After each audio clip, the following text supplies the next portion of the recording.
പുതുവർഷമായി hi പുതുശോഭയെത്തി പാവനാത്മാവിനോടൊപ്പം പുതുതായി തുടങ്ങിടാം സർവം.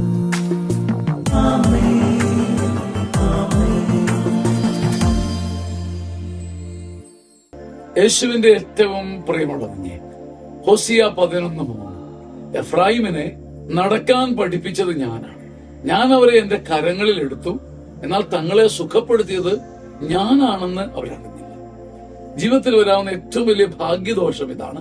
ദൈവം നടത്തി, ദൈവം കരങ്ങളിൽ എടുത്തു, ദൈവം പുലർത്തി, ദൈവം ഉയർത്തി, പക്ഷേ മനുഷ്യൻ അറിയുന്നില്ല, നമ്മൾ അറിയുന്നില്ല, കരുണയാണ് നമ്മളെ നടത്തിയെന്ന് അറിയുന്നില്ല.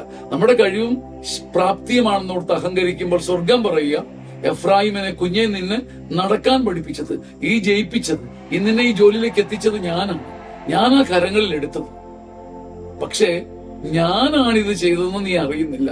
ഇതാണ് ഭാഗ്യദോഷം.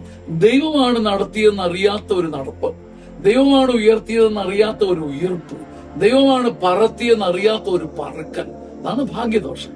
കർത്താവ് എന്റെ ഓരോ ചുവടടിയും താങ്ങുന്ന നിന്റെ കരുണയും കരുതലും ഓർത്ത് ധ്യാനിക്കാൻ ഒരു അഭിഷേകം വേണം, ഒരു അവകാശം വേണം, ഒരു അന്തസ് വേണം. കർത്താവെ, എന്റെ ഓരോ ചുവടും താങ്ങുന്ന നിന്റെ കരുണയെ ഞാൻ ഓർക്കുന്നു.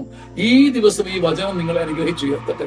ഹോസിയ 11:3 ഇസ്രായേലിനെ നടക്കാൻ പഠിപ്പിച്ചത് ഞാനാണ്, കരങ്ങളിൽ എടുത്തത് ഞാനാണ്, പക്ഷെ അവരറിഞ്ഞില്ല ഞാനാണ് ഇത് ചെയ്തത്.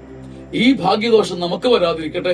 ഈ വചനത്തിന്റെ അഭിഷേകത്താൽ കർത്താവിനെ തിരിച്ചറിയാൻ, ഓരോ ചുവടിലും താങ്ങുന്ന ദൈവത്തെ തിരിച്ചറിയാൻ നിങ്ങൾക്ക് എല്ലാവർക്കും ഒരു അനുഗ്രഹം ലഭിക്കട്ടെ.